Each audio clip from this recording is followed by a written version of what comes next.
everyone. Welcome back to the Learning Lab, where English is easy and enjoyable. I'm James, and as always, I'm here with my wonderful co-host, Jenny, and we are so happy you're here with us today. Seriously, every single day that you show up and practice with us, you are doing something really amazing for yourself, and we just want you to know that we see you, we appreciate you, and we are cheering for you every step of the way. That's right. And if this is your first time here, hello, welcome. We're so glad you found us. This is day 6 of our 30-day English shadowing challenge. And if you haven't subscribed yet, please do that right now. Just tap that subscribe button, hit the little bell so you never miss an episode, and join thousands of learners who are practicing English with us every single day. We really do have a wonderful community here. Yes, please subscribe. It genuinely helps us so much. And honestly, it helps you too, because then you won't forget to come back tomorrow for day 7. Think of it as a little reminder from the universe saying, hey, go practice your English. Okay, so Jenny, today is day 6, and I am feeling really good about today's topic. Are you ready? I am ready. I'm always ready, James. But go ahead, tell everyone what we're talking about today. Okay, so today's topic is hobbies and interests. And I know, some people hear hobbies and they think, oh, this is a simple topic, this is basic. But I actually think this is one of the most important topics you can learn in English, because talking about hobbies is how you make friends. It's how you connect with people. It's how you start a real conversation, not just a formal one. That's a really good point, actually. I read something interesting about this. Researchers who study language learning found that learners who can talk about personal topics, like hobbies and interests, feel much more confident in conversations. Because when you talk about something you love, you're not just using language, you're expressing who you are.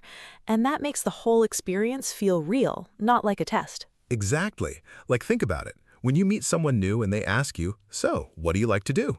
And you can answer them naturally and confidently in English, that feeling is incredible. That's the goal. That's what we're working toward. And shadowing is one of the best ways to get there. So let's get into it. Okay, so before we get into the shadowing practice, let's do a little warm-up. Jenny, let me ask you, what are your hobbies? Like, what do you actually enjoy doing in your free time? Oh, okay. Well, honestly, one of my favorite things to do is read. I really love reading. I read a lot of nonfiction, books about history, science, that kind of thing. And I also really enjoy cooking. Not fancy cooking, I mean, I'm not a chef or anything, but I like trying new recipes on the weekend when I have time to just relax and experiment in the kitchen. Oh, that's so nice. I love that about you, Jenny. Very calm, very thoughtful hobbies. I enjoy a nice book and a warm cup of tea. What's wrong with that? Nothing at all. It's great. Mine are just a little different. Okay, so my hobbies? I love watching sports. Big sports fan. I also love playing video games, which I know some people judge, but I genuinely think video games are a really creative hobby. And lately, I've been getting really into hiking, which honestly surprised even me, because I used to be very much a stay-indoors kind of person. Wait, you hike now? James, I had no idea. When did this happen? I know, right? My friends couldn't believe it either. It started because a friend invited me on this one hike and I said yes, just to be polite, thinking it would be terrible. But then I got to the top of this hill and the view was just, how do I put this? It was like my brain went completely quiet for a moment, like all the noise stopped. And I thought, okay, I understand this now. That's actually really beautiful, James. Thank you. I have my moments. Okay, so now let's ask our listeners, and this is important because shadowing works best when you're also thinking about your own answers. What are your hobbies? Think about it. What do you love to do? What makes you lose track of time? We'll come back to this idea throughout the episode. All right, let's look at some key vocabulary for today. We're going to go through some really useful words and phrases that come up a lot when people talk about hobbies in English. And remember, with shadowing, you're not just reading or listening. You want to say these words out loud. Copy the way we say them, the rhythm, the stress, the feeling. That's what shadowing is all about. So the first word is hobby. A hobby is something you do for fun, not for work. Something you choose to do because you enjoy it. Reading is my hobby. My hobby is painting. Simple, right? Right. And the next one is interest. An interest is something you like or want to learn more about. It's a little broader than a hobby. You can be interested in something without actually doing it regularly. Like, I'm interested in astronomy. I love looking at photos of space and watching documentaries, but I wouldn't say it's a hobby because I don't actually, go outside with a telescope. That's a good distinction. Okay, next word, passion. A passion is something you feel very strongly about. It's more than just a hobby. It's something that really drives you. Music is my passion. Teaching is her passion. Ooh, I love that word, passion. It feels very dramatic and exciting. Next one, free time. Free time is the time when you're not working or studying. In my free time, I like to draw, or what do you do in your free time? This is a super common question in English. You will hear it all the time. Another great phrase is, I'm into something. This is very casual and very natural. I'm really into cooking lately. She's really into yoga. It means you're currently interested in or enjoying something. James, can you give an example? Sure, I'd say, I've been really into hiking lately. I never expected to love it, but here we are.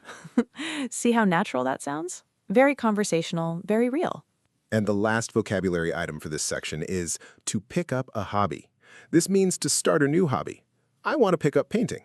He picked up guitar during the holidays. It's a really useful phrase because people often ask, have you picked up any new hobbies recently, especially after big life changes? Okay, learners, shadow time.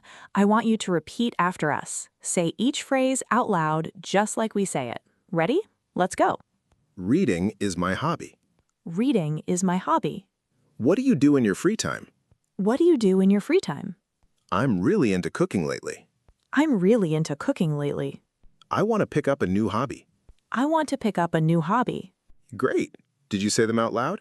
If you did, amazing. If you didn't, go back, rewind, and try again. It only works if you actually speak. We can't hear you through the screen, but we believe in you. We truly cannot hear you, but we believe. Okay, this is the main event. We're going to do several short dialogues now, real-sounding conversations about hobbies and interests. Your job is to shadow one of us, pick James or Jenny, and say our lines at the same time as we say them. Try to match the speed, the emotion, the pauses, everything. We'll do each dialogue twice. First, listen all the way through. Then, the second time, shadow along with your chosen speaker. Ready? Let's start with dialogue 1. So, what do you like to do for fun? Oh, I really love reading. I read every night before bed. It helps me relax after a long day. That's so nice. What kind of books do you like? Mostly true stories, like biographies and history books. What about you? What are your hobbies? Well, I'm really into hiking right now. I started a few months ago and I actually love it. I go every weekend if I can. Oh, wow. I've never tried hiking before. Is it hard? Not at all. You just need good shoes and some water. Honestly, you should try it sometime. I think you'd really enjoy it. Maybe I will. That sounds fun. Okay. Did you shadow that? Let's listen again, and this time, say it with us. Shadow your speaker. Go.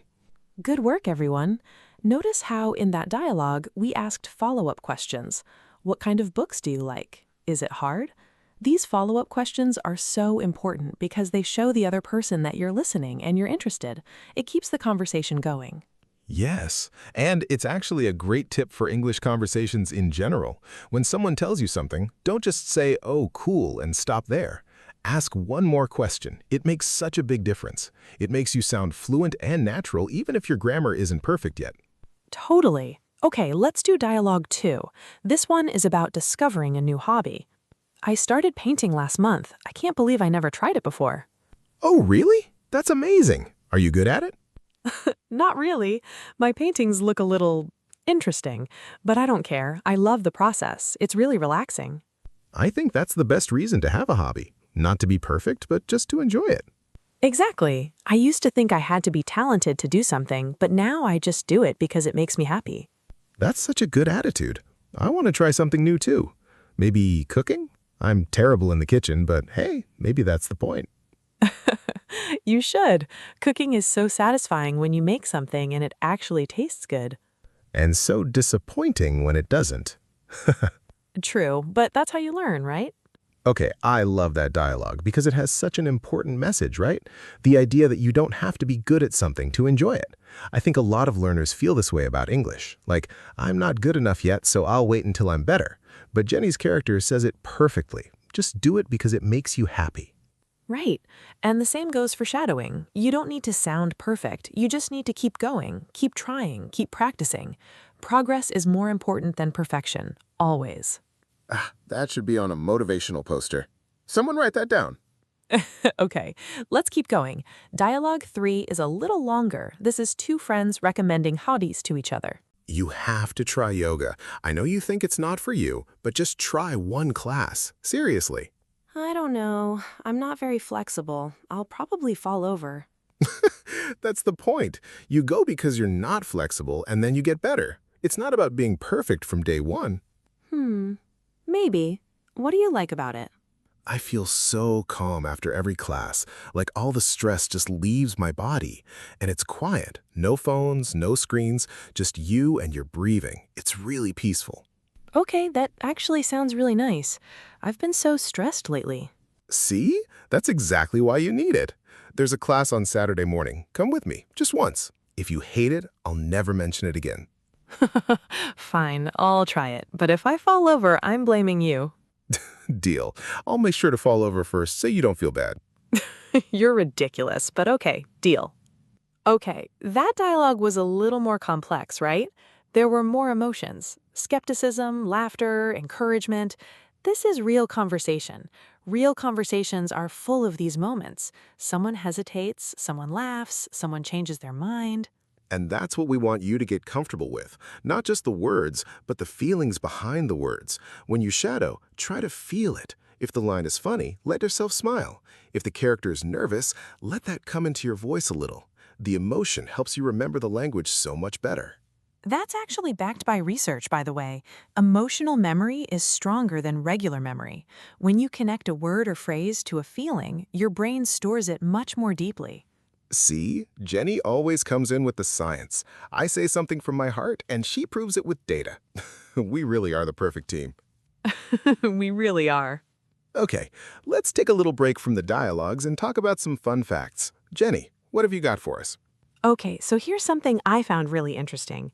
Studies show that people who have hobbies are actually happier and less stressed than people who don't.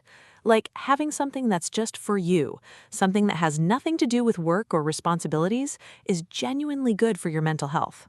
That makes so much sense. It's like your brain needs a place to just play, you know? To not have to perform or produce something useful, just to exist and enjoy. Exactly. And another interesting thing, the most popular hobbies worldwide right now include things like gardening, cooking, gaming, reading, and fitness activities like running or yoga. So if you do any of these, you have millions of people around the world you could talk to about it. In English, that's the connection. Like if you love gaming and you can talk about it in English, congratulations, you just unlocked an entire global community. Gaming communities online are huge, and so much of the conversation happens in English. That's a great point. Hobbies can actually be your reason to use English in real life. You don't have to wait for a formal situation. Just go online, find a community of people who love what you love, and start talking. Oh, I love that. Find your people through your hobby. That's such a good way to practice. Way more fun than doing grammar exercises alone at midnight. Not that there's anything wrong with grammar exercises at midnight. No judgment. We don't judge here at the Learning Lab. All right, let's talk about some common mistakes that learners make when they talk about hobbies in English. These are small things, but fixing them will make you sound so much more natural. Okay, first one, and I hear this a lot, saying I like to play guitar versus I play guitar. Both are correct, but beginners sometimes say I am play guitar, and that's not right. You need the verb to play in the right form. I play guitar. She plays guitar. I like playing guitar. Right. And another one, be careful with the difference between I am interesting and I am interested. I am interesting means you are a fascinating person. I am interested means you find something fascinating. So if someone asks about your hobbies, you want to say, I am interested in photography, not I am interesting in photography. Although you might also be interesting, but that's a different sentence for a different moment. Exactly. Context is everything. And the last one, we say in my free time, not in my free times or in my spare times. Time in this context is uncountable. I cook in my free time.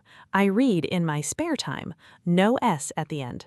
These are small things, but they really matter. And the best way to avoid these mistakes is, you guessed it, shadowing. When you shadow real conversations, you hear the correct way over and over again, and it starts to feel natural. Your mouth just learns to say it right. Okay, we're coming to our final section for today, and this one is really special because it's all about you. We're going to give you some prompts, and I want you to try to answer them out loud in English using the words and phrases we learned today.